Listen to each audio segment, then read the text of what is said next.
17ই August রাজ্য সরকার অন্নপূর্ণা ভাণ্ডারের টাকা প্রদান করেছে এবং সেই যে টাকা 17 থেকে 20-র মধ্যে প্রায় 1,45,00,000 মহিলাকে এই অন্নপূর্ণা ভাণ্ডারের টাকা পেয়েছে এবং তারপরেও কিন্তু অনেক মহিলারা রয়েছে তারা কিন্তু টাকা পায়নি। তো রাজ্য জুড়ে বিভিন্ন জায়গায় তাদের যে ক্ষোভ সেই ক্ষোভ উপড়ে দিচ্ছে। আমি এই মুহূর্তে রয়েছি চণ্ডীতলা BDO 2 এবং দেখতে পাচ্ছেন আমার পিছনে সব যারা এখনও পর্যন্ত অন্নপূর্ণা ভাণ্ডারের টাকা পায়নি তারা ভিডিও এসেছে, জানতে চাইছে যে আমরা এখনও পর্যন্ত কেন টাকা পাইনি।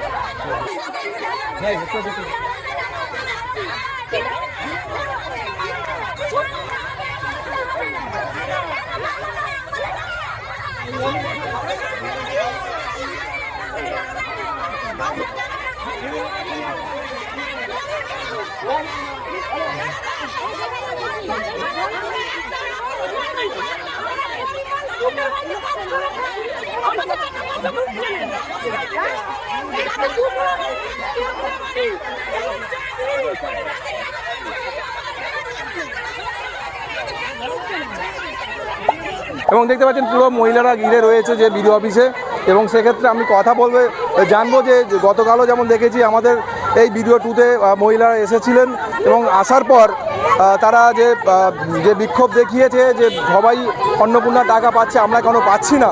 আমি কথা বলে নেবো। দিদি আজকে কেন এখানে এসেছেন?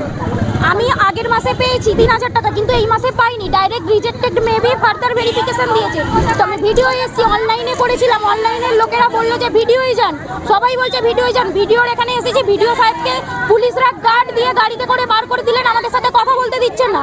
আর কথা বলতে যাচ্ছেন তো ওনারা বলছেন যে ওনারা কি বলবেন, ওনার সাথে মিটিং আছে, দেবের সাথে মিটিং আছে, ওনাদের কাজ আছে।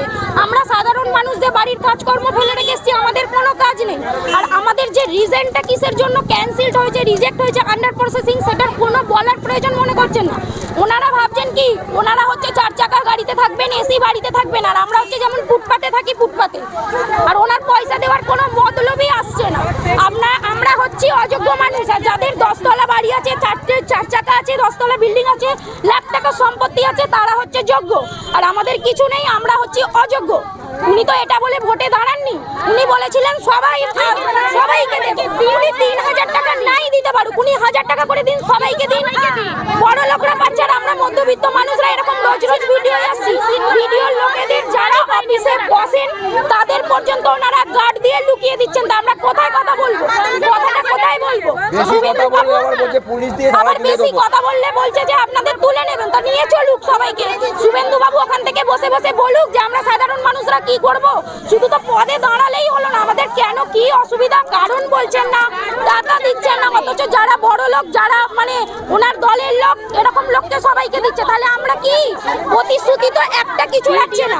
গ্যাসের দাম বললেন 450 টাকা হবে, গ্যাসের দাম তার জায়গায় বেড়ে গেল, A to Z সব বেড়ে গেল। কোথায় তাহলে কি কমেছে? চিনির দাম 50 টাকা থেকে আজকে 66 টাকা কেজি। সাধারণ মানুষ খাবে কিভাবে, পড়বে কি করে? উনি সাধারণ মানুষকে টাকাটা অবধি দিচ্ছে না, তাহলে সাধারণ মানুষ পাবেটা কোথায় টাকাটা?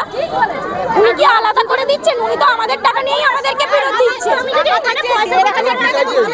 এখন আমরা পরিষ্কার কথা হচ্ছে, আপনি ঠিক করে যাচাই করুন, বাছাই করুন, দিলে সবাইকে দিন। 3,000 টাকার জায়গায় 1,000 টাকা দিন, কিন্তু সবাইকে দিন। আর আপনারা ভেরিফিকেশন ঠিক করে করছেন না। প্রথম কথা হচ্ছে ভেরিফিকেশনটাই ওনারা ঠিক করে করছেন। ওনারা বাড়ি বাড়ি আসুক, এখানে বলছে চণ্ডীতলার বিধায়ককে জানাতে। তো কোন বিধায়ককে জানাবো? বিধায়ক গেলে বলছে বিওলোকে বলুন, বিওলো বলছে ভিডিওই বলুন, ভিডিওর লোকেরা বলছেন ওনাকে বলুন। আমরা বলবোটা কার কাছে? তাহলে শুভেন্দু বাবু এখানে আসুক, আমরা সবাই দাঁড়িয়ে বলবো যে আমাদের কি প্রবলেম। সমস্যা যদি না শুনে সরকারি কর্মীদের এখান থেকে বার করে দিচ্ছেন, তাহলে আমরা বলবোটা কোথায়? রাস্তায় দাঁড়িয়ে থাকবো এরকম? মানে ওনাদের বলছেন কাজ আছে, আমাদের কাজ নেই। তাহলে কি আমাদের বাড়িতে 10টা করে কাজের লোক আছে? সমস্যা নেই। আজকে যেটা এখানে আসা হয়েছে, মুখ্যমন্ত্রী, মাননীয় আমাদের মুখ্যমন্ত্রী কি ঘোষণা করেছে, 20 তারিখ পর্যন্ত যদি টাকা না ঢোকে তাহলে 21 তারিখে আপনারা গিয়ে যার যার নিকটবর্তী BDO অফিসে গিয়ে যোগাযোগ করবেন। কার কি সমস্যা আছে সেই সমস্যাটা ওখানে গিয়ে দেখে ব্যাংকের বই নিয়ে যাবেন, আর যেটা আপনারা অ্যাপ্লিকেশন করেছেন সেই কাগজটা নিয়ে যাবেন, নাম্বারটা নিয়ে যাবেন, তো নিয়ে এসে কাকে দেখাবো? এখানে কে কাজটা এরা করছে? চেকই করছে না, বলে চেক হচ্ছে না। এক মিনিট, ভিডিও সাহেব কি বললেন যে ওর সবাইকে টাকা ঢুকে যাবে, কিন্তু স্যার ওখানে সেটা বলেনি, বলেছেন 20 তারিখ পর্যন্ত যাদের টাকা না ঢুকেছে তাদের ভিডিওতে গিয়ে জমা দিতে হবে। কি প্রসেসে কেন আটকেছে সেটা ওখানে গিয়ে জানতে পারবেন, এখানে কে জানাবে? এখানে ভেতরে কে কাজটা করছে একবার তাদের দেখান তো। ভিডিও সাহেব ভিডিও সাহেবের সাথে যখন কথা বলতেন, উঠিয়ে দিলেন ভিডিও সাহেব যখন কথা বলতেন তখন কি বললেন সবাই পেয়ে যাবেন, আমি কারোর সাথে একটা কথা বলতে রাজি নাই, আমার এখান থেকে 13,000 মানুষ পেয়েছে কি সামথিং জাস্ট কাউন্টিংটা মনে নেই, ওনার বাকিরা পেয়ে যাবেন, বাকিরা পেয়ে যাবেন, কিন্তু কেন আটকেছে, কেন পাবে না সেই কারণটা জানা দরকার আছে। বা এনারা চুপচাপ থাকতেন, যদি এনাদের কম্পিউটারে যদি দেখা হতো যে আপনার আন্ডার প্রসেস আছে কি আপনার ডিলিট হয়ে গেছে বা রিজেক্ট হয়ে গেছে, কি করতে হবে, কি কারণে আছে, যেটা আমাদের এখানে মুখ্যমন্ত্রী ওইখানে বসে যেটা বলছেন মাননীয়, তার কথা শুনে আমরা কিন্তু ভিডিও এসছে, কিন্তু ভিডিওতে সেই কাজটা হচ্ছে না। ভিডিও কাজ করে না, বলে দাও। বিজেপি কর্মীর এখানে দোষ নেই, বিজেপি মুখ্যমন্ত্রীরা এখানে দোষ নেই, এখানে ভিডিও কর্মীর দোষ আমাদের সাথী বন্ধুদের কথায়, আমাদের বিধায়ক। তারপরে সেকেন্ডলি যখন ফার্স্ট হয়েছিল, সেকেন্ডবার বললেন বাড়ি বাড়ি আশা কর্মী যাবে চেকিং করতে, অঙ্গনারী কর্মী যাবে চেকিং করতে, ভান্ডার কবে ফ্ল্যাগ করেছিলেন? কিন্তু একজনে কেউ চেকিং করতে যায়নি পাড়ায়, যে কার্ড ঢুকেছে কার্ড ঢোকেনি চেকিং করতে যায়নি। এবার বলি অন্নপূর্ণা ভান্ডার আমি পেয়েছি, আমার শাশুড়ি মা পায়নি, আমার বাড়িতে 2 তারিখে আমি শাশুড়ি হয়ে গেলেন এখানে আছে, যিনি একদমই নিম্নবিত্ত, মানে যার অবস্থা খুব শোচনীয়, আমি আজকে কাছে তিনি না আসতে পারেন, তিনি পেয়েছেন, তিনি পায়নি, 3 মাস হয়ে গেছে তিনারা পায়নি, কেন পায়নি? আমার নাম মৌসুমী হালদার। মুখ্যমন্ত্রী বলেছে শুভেন্দু অধিকারী যে 20 তারিখের পর পয়সা আমরা যারা ঢুকবে না তাদের দেবো, কেন আজ আমাদের দেবে না? দিলে সকলকে দিক নাই, সবাইকে বন্ধ করে দিক। আর কেন পুলিশ ভিডিও স্যারকে বের করে দিল? বের করে দিল, তাহলে কেন ভিডিও স্যারকে পঞ্চায়েতে রেখেছে? কি করতে রেখেছে ভিডিও স্যারকে? চাকরিতে বরখাস্ত করুন, যদি ও নিতে পারে আমাদের জীবন ফেলে দিক, নাহলে বের করে দেবো। আমরা সবাই থানায় যাবো, কেন আমরা চুরি করেছি না ডাকাতি করেছি? আমরা গরিব মানুষ, আমরা 2 পয়সার জন্য এখানে এসেছি, কেন বলেছিল দেবো? মমতা তো সকলকে দিয়েছে, সকলকে, কাউকে কেন দেয়নি? আজ আমরা কেন পাবো না? ও তো সকলকে বলেছে দেবো। তাহলে শুভেন্দু অধিকারী এসে এখানে সাজ করে দেখুক যে কারা পাচ্ছে কারা পাইনি, কারা বড় লোক কারা গরিব কারা দুঃখী, সব দেখেছে শুভেন্দু অধিকারী। ভালো লোককে পাঠাতে বলুন, এমন লোক যেন যায় সে সব কিছু দেখেছে জানবে। আমি একটাও টাকা পাইনি, আরো লোক পয়সা পাইনি, গরিবরা। আমাদের পাড়াতে যারা বড় লোক তাদের আছে 2টো করে ছেলে LIC করে, তারা পাচ্ছে, আমার কিছু নেই, আমি পাইনি। চাল দিয়ে চালে তুলছে, চালও যায়নি, কিচ্ছু পাচ্ছি না। হ্যাঁ, ভিডিও স্যার বলছে, খালি বলছে তুমি বাড়ি চলে যাও, টাকা ঢুকতেই দিচ্ছে না, বাড়ি চলে যেতে বলছে। আমার নাম ইন্দ্রাণী ঘোষ। আমি চাইছি আমার একার নয়, আরো গরিব চাই। আমি চাইছি গরিব লোক আগে দিতে হবে। আমার যদিও না পাই, একবারও পাই, দেখুন, আমাদের মাননীয় মুখ্যমন্ত্রী স্যার যেটা প্রথমে 3 জুন ঘোষণা করেছিলেন যে প্রথমে হচ্ছে 28 লক্ষ বেনিফিশিয়ারি অন্নপূর্ণায় টাকা পাবে, তারা পেয়েছে। তারপরে পর্যায়ক্রমে June, July, August, September, October এভাবে পর্যায়ক্রমে সবাই পাবে। সেই স্বরূপ এইবার 17 থেকে টাকা ঢোকা শুরু করেছে, 20 তারিখ পর্যন্ত আজও টাকা ঢুকে এই লটে 1,45,00,000 বেনিফিশিয়ারিকে টাকা দিয়েছে। এবার যারা পাবে না তারা সেপ্টেম্বরে হয়তো পাবে। গভর্নমেন্টকে সময় দিতে হবে, গভর্নমেন্ট সবার সঙ্গে আছে, সময় দিতে হবে। গভর্নমেন্ট চাইছে সমস্ত যোগ্য এলিজিবল যারা অন্নপূর্ণা পাওয়ার যোগ্য যারা তারা তাদের সবাইকে দেবে, ঠিক আছে? এবং আমাদেরও দিনরাত আমার প্রচেষ্টা, আমরা যারা আছি আমাদের অফিসাররা রয়েছে, তারা ফিল্ড লেভেল বাড়িতে বসে কাজ করছে এবং তারাও 100% দিয়ে গভর্নমেন্টের সঙ্গে আছে যে প্রতিটা যোগ্য বেনিফিশিয়ারির জন্য অন্নপূর্ণা।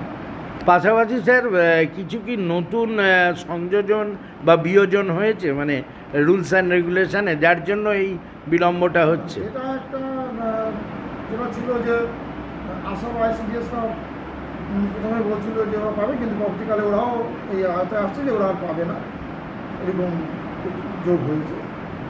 আরও একটা যেটা আমরা লক্ষ্য করছি স্যার, যে বিভিন্ন জায়গায় মানুষের মধ্যে একটা অপপ্রচার বা গুজব যে যার বাড়ি বাইক আছে সে পাবে না, এই যে পাবে না, এটা নিয়ে একটা এতখানি গুজব হয়ে গেছে। কিছু বিভ্রান্তি মানুষের মধ্যে আছে, ছড়িয়েছে।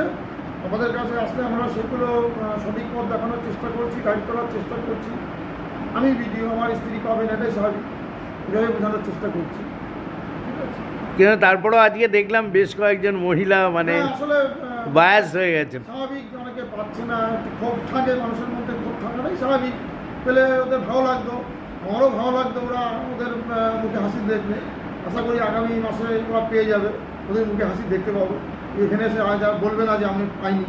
মানে হতাশ হয়ে অনেকে দেখলাম, অনেক মহিলা দেখলাম আপনার প্রেমিসেসে মানে মেন গেটে তারা দড়ি দিয়ে মানে লক করে দিয়েছে আপনাকে বেরোতে।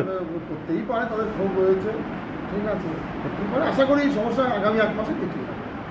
Thank you. অর্থাৎ বুঝতেই পাচ্ছেন যে 17ই আগস্ট থেকে শুরু হয়েছিল অন্নপূর্ণা ভাণ্ডার। রাজ্য সরকার যে প্রদান করেছে 1,45,00,000 যে মহিলা ছিল তাদের অ্যাকাউন্টে কিন্তু ঢুকেছে, এবং বাকিরা কিন্তু এখনও পর্যন্ত সেই অন্নপূর্ণার ভাণ্ডারের যে টাকা সেই টাকা পায়নি। সেক্ষেত্রে রাজ্যের বিভিন্ন জায়গায় যেমন বিক্ষোভ চলছে, গতকালও চলেছে চণ্ডীতলা ভিডিও 2-তে, আজকেও দেখতে পাচ্ছেন মহিলারা এসেছেন এবং তাদের যে রিজেক্ট করেছে বা কেন রিজেক্ট করেছে, কেন টাকা ঢোকেনি, এই নিয়ে যখন বিডিও সাহেবকে প্রশ্ন করতে যায়, বিডিও সাহেব ওনাদের বলেন যে আমরা কথা বলবো। এবং তারপরে যেটা জানতে পাচ্ছি, যারা অভিযোগ করছে মহিলারা বলছে যে এলাকার যে বিধায়ক আছে তার কাছে যাওয়ার জন্য বলছেন, আবার বিভিন্ন জায়গায় যে যাচ্ছেন তারা, এবং কোনো জায়গায় কিন্তু কোনো সুরাহা পাচ্ছেন না। এবং সেক্ষেত্রে আজকে কিন্তু তারা এসেছেন এই ভিডিওতে, যে এই যে অন্নপূর্ণা ভাণ্ডারের টাকা যে তারা পাচ্ছে না সেই নিয়ে তারা বিক্ষোভ দেখাচ্ছে। কিন্তু রাজ্য সরকার যেটা বলছেন যে এই যারা যোগ্য অযোগ্য এখনও কিন্তু বাছাই চলছে, এবং তারপরে কিন্তু সমস্ত মানুষকে দেওয়া হবে। কিন্তু যোগ্য অযোগ্য বিচার এখনও কিন্তু চলছে, সেই যোগ্য অযোগ্য করেই কিন্তু তাদেরকে টাকা দেওয়া হবে, এমনটাই জানতে পারছে রাজ্য সরকারের পক্ষ থেকে। এ বিষয়ে আপনারা কি বলবেন অবশ্যই কমেন্ট করবেন, কমেন্ট বক্সে এই ধরনের খবর পেতে নজর রাখবেন ডিএনএন বাংলায়। ডিএনএন বাংলা, সবার মনে সবার ফোনে।